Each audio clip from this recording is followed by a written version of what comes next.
Plínio, o jovem, e os cidadãos romanos. A experiência de Plínio, o jovem, como governador da Bitínia, demonstra como funcionava a administração romana nas províncias. Por meio de suas cartas ao imperador Trajano, observa-se um sistema baseado na supervisão das cidades, fiscalização dos recursos públicos, manutenção de obras e aplicação das leis romanas.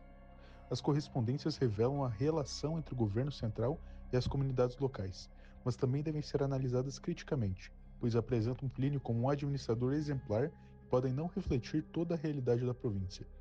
Ainda assim, elas evidenciam tanto a eficiência quanto os desafios do governo romano em territórios culturalmente diversos. Já os cidadãos romanos eram fundamentais para a integração e manutenção do império. A cidadania garantia direitos e privilégios jurídicos, fortalecendo os vínculos entre as populações provinciais e Roma. Ao conceder cidadania a elites e comunidades locais, o império ampliava sua influência e incentivava a lealdade ao poder romano. Contudo, a cidadania não eliminava as diferenças sociais, pois a posição econômica continuava determinando as oportunidades de cada indivíduo. Assim, os cidadãos atuavam como intermediários entre Roma e as províncias. A crescente preocupação romana com suas fronteiras surgiu em meio ao enfraquecimento gradual da expansão imperial. O marco desse processo foi a Batalha da Floresta de Teutoburgo, em 9 d.C., quando 3 legiões romanas foram derrotadas pelos germânicos liderados por Armínio, resultando na morte de milhares de soldados. Após essa derrota, Augusto abandonou os planos de expansão imperial, criando uma contradição entre o ideal romano de conquistas contínuas e a necessidade de consolidar os territórios já dominados. Embora algumas anexações ainda tenham ocorrido, como as da Britânia, da Dácia e da Mesopotâmia, a expansão tornou-se cada vez mais limitada pelas dificuldades de administrar e integrar novas regiões. Além dos desafios políticos, Roma enfrentava dificuldades para manter o controle sobre povos culturalmente distintos, onde a identidade romana não estava plenamente estabelecida. Por isso, a defesa e a organização das fronteiras ganharam uma importância crescente. Um exemplo foi o Muro de Adriano, construído na Britânia para controlar a circulação de pessoas e reforçar os limites do império. Assim, a manutenção das fronteiras passou a ser mais importante do que a conquista de novos territórios.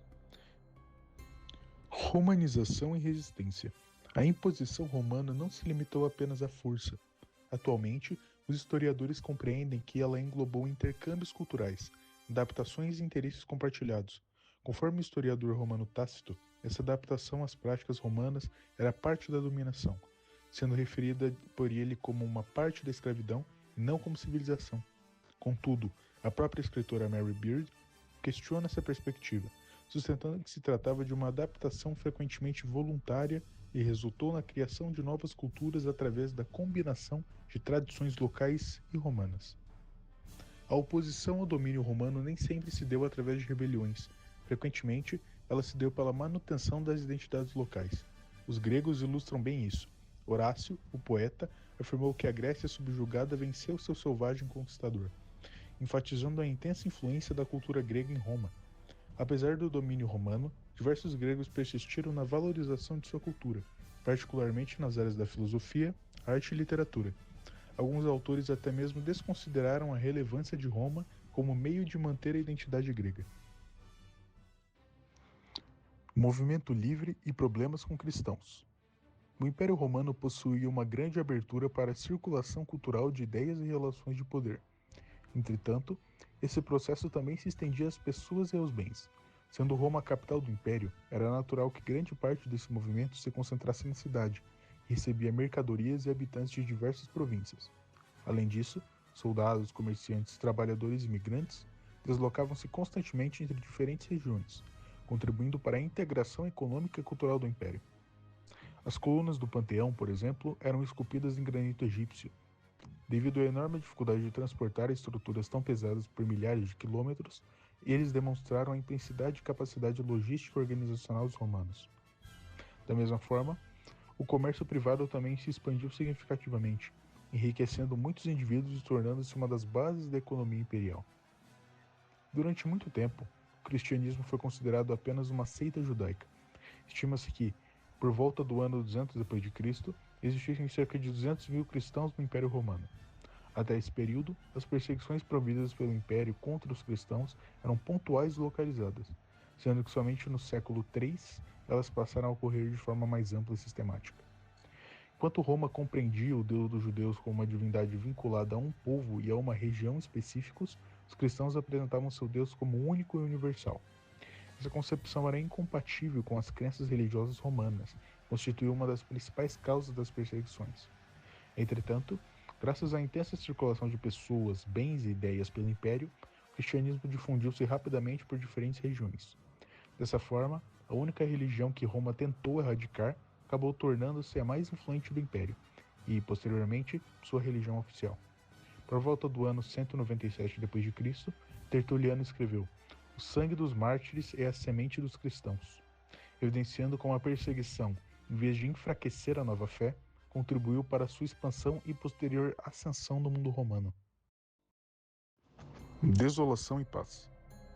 Meyerbeer analisa como o Império Romano administrava suas províncias e mantinha seu domínio sobre vastos territórios. A autora mostra que Roma não dependia apenas da força militar, mas também de uma administração organizada, da colaboração das elites locais e do desenvolvimento das cidades provinciais. Por meio das cartas de Plínio, o jovem, governador da Bitínia, é possível observar o funcionamento do governo imperial e a forte influência do imperador nas decisões locais. O capítulo também aborda a questão das fronteiras romanas, destacando que, após algumas derrotas militares, Roma passou a priorizar a consolidação de seus territórios em vez de continuar expandindo-se. Nesse contexto, obras como o Muro de Adriano serviram não apenas para a defesa, mas também para controlar a circulação de pessoas e afirmar o poder romano. Além disso, o exército desempenhava funções administrativas e contribuía para a construção de estradas, fortalezas e outras infraestruturas. Meyerbeer questiona ainda a ideia de uma romanização uniforme, mostrando que muitas culturas, línguas e tradições locais continuaram existindo sob o domínio romano. Por fim, a autora reflete sobre a chamada paz romana, argumentando que a estabilidade e a prosperidade promovidas por Roma foram alcançadas por meio da conquista, da violência e da submissão dos povos dominados.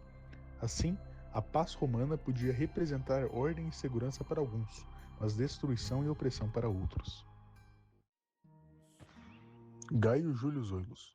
É com a história de um desses indivíduos bilíngues, Gaio Júlio Zoilos, que encerramos este ensaio sobre os territórios mais distantes de Roma. Zoilos não foi uma figura amplamente documentada, como Plínio ou Cipião. Na verdade, ele representa as inúmeras vidas romanas que permaneceram à margem da história que ainda hoje estão sendo redescobertas. Ex-escravo e rico agente imperial, Zoilos era natural da pequena cidade de Afrodísias, localizada no sul da atual Turquia. Foi nessa cidade que seu elaborado túmulo foi encontrado, adornado com estelas e representações suas em alto relevo. O que sabemos é que ele provavelmente nasceu no século I a.C. e que, em decorrência de guerras ou do tráfico realizado por piratas, foi vendido como escravo em Roma. Em algum momento de sua vida, tornou-se agente de Júlio César. Lhe concedeu a liberdade, a cidadania romana e o nome de Gaio Júlio Zoilos. Há também evidências de seu posterior contato com Otaviano Augusto, em uma carta provavelmente escrita nos anos 39 ou 38 a.C., na qual o futuro imperador afirmava: "Você sabe quanto gosto dos meus zoilos." Essa mesma frase foi encontrada escrita em uma pedra no centro da cidade de Afrodísias. Esse fato nos leva a refletir tanto sobre a influência de Augusto para além da capital, quanto sobre a importância de Zoilos para sua comunidade local. Ao retornar à sua terra natal, Zoilos promoveu a restauração de edifícios públicos e do principal templo dedicado à deusa Afrodite. Essas obras o consagraram como benfeitor e filântropo da cidade, além de possivelmente lhe garantir influência política.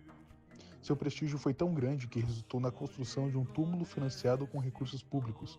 Esse monumento e a trajetória de Zoilos permitem compreender melhor a cultura do Império Romano ao longo da região do Mar Egeu. Os fragmentos do túmulo sugerem uma grande estrutura retangular decorada com um friso esculpido, característica comum também na arquitetura grega. Ao longo da base, havia diversas representações do falecido em alto relevo, retratado com diferentes expressões e atributos. O monumento evidencia a coexistência de duas tradições culturais distintas, demonstrando que a identidade helenística não foi completamente absorvida pela romana. Em vez disso, se integraram no imaginário de um cidadão romano do Mar Egeu.